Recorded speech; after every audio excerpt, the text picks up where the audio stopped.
ನಮೋ ದೇವ್ಯೈ ಮಹಾದೇವ್ಯೈ ಶಿವಾಯೈ ಸತತಂ ನಮಃ ದೈತ್ಯಸಂಗಾತನಾಶಿನ್ಯೈ ಚಾಮುಂಡಾಯೈ ನಮೋ ನಮಃ. ಶ್ರೀ ದೇವಿ ಮಹಾತ್ಮೆ ಅಧ್ಯಾಯ 9. ದೇವಿಯು ಚಂಡಮುಂಡರನ್ನು ಸಂಹರಿಸಿದ ನಂತರ ರಕ್ತಬೀಜಾಸುರನು ದೇವಿಯ ಮೇಲೆ ಆಕ್ರಮಣ ಮಾಡಿದನು. ದೇವಿಯು ಅವನ ಬಾಣಗಳನ್ನು ನುಂಗಿದಳು. ಮಾಯಾಸ್ತ್ರಗಳನ್ನು ವೈಷ್ಣವಿ, ಇಂದ್ರಾಣಿ, ಕೌಮಾರಿ, ಕಾಳಿಕಾದಿ ರೂಪಗಳಿಂದ ಕಡಿದು ಹಾಕಿದಳು. ರಕ್ತಬೀಜಾಸುರನಿಗೆ ವರವಿದ್ದ ಕಾರಣ ಅವನ ರಕ್ತ ಭೂಮಿಯ ಮೇಲೆ ಬೀಳದಂತೆ ಮಾಡಿ ತನ್ನ ಕರಾಳವಾದ ನಾಲಿಗೆಯನ್ನು ಚಾಚಿ ರಕ್ತಪಾನ ಮಾಡಿ ಶೂಲದಿಂದ ಸಂಹಾರ ಮಾಡಿದಳು. ರಕ್ತಬೀಜಾಸುರನ ಸಂಹಾರದ ನಂತರ ಶುಂಭ ನಿಶುಂಭರು ಅಂಬಿಕೆಯ ಮೇಲೆ ನುಗ್ಗಿದರು. ದೇವಿಯು ದಶಭುಜಗಳನ್ನು ಧರಿಸಿ ಘೋರ ರೂಪ ತಾಳಿ ತನ್ನ ಶೂಲದಿಂದ ಅವರ ಎಲ್ಲ ಅಸ್ತ್ರಗಳನ್ನು ನಾಶಗೊಳಿಸಿದಳು. ಶುಂಭ ನಿಶುಂಭರು ಆನೆ, ಹುಲಿ, ಸಿಂಹಗಳ ರೂಪ ತಾಳಿ ಯುದ್ಧ ಮಾಡಿದರು. ಕೇವಲ ತನ್ನ ದೃಷ್ಟಿಯಿಂದಲೇ ದೇವಿಯು ಅವರ ಮಾಯೆಯನ್ನು ನಿಗ್ರಹಿಸಿದಳು. ಶಾಂಭವಿಯು ಮೊದಲು ನಿಶುಂಭನು ಪ್ರಯೋಗಿಸಿದ ಪಾಶುಪತಾಸ್ತ್ರವನ್ನು ನುಂಗಿ ಚಕ್ರವನ್ನು ಪ್ರಯೋಗಿಸಿದಳು. ನಿಶುಂಭನ ತಲೆ ತೋಳುಗಳನ್ನು ಕತ್ತರಿಸಿದಳು. ಅವನ ಶಿರವು ದೇವತೆಗಳನ್ನು ಮತ್ತೆ ತ್ರಿಮೂರ್ತಿಗಳನ್ನು ಆಕ್ರಮಿಸಲು ಅಂಬಿಕೆಯು ಅದನ್ನು ಪುಡಿ ಮಾಡಿದಳು. ದೈತ್ಯರ ರಕ್ತದ ಕೋಡಿ ಹರಿಯಿತು.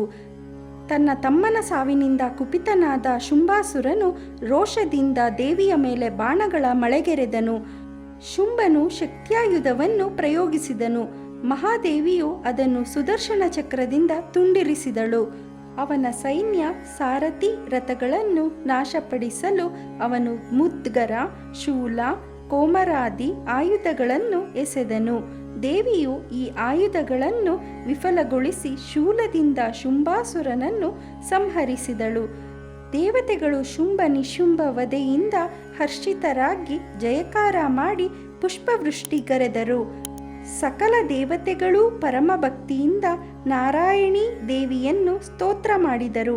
ಹೇ ಜಗನ್ಮಾತೆ, ರುಂಡಮಾಲಿನಿ, ಖಡ್ಗಧಾರಿಣಿ, ಭವಾನಿ, ಭದ್ರಕಾಳಿ, ಆದಿಶಕ್ತಿ, ವಿದ್ಯಾದೇವಿ, ವೈಷ್ಣವಿ, ಬ್ರಾಹ್ಮಿ, ಮಾಹೇಶ್ವರಿ, ಸರಸ್ವತಿ, ಗಾಯತ್ರಿ, ಸಾವಿತ್ರಿ, ಮಂತ್ರರೂಪಿಣಿ, ನಮ್ಮನ್ನು ರಕ್ಷಿಸು.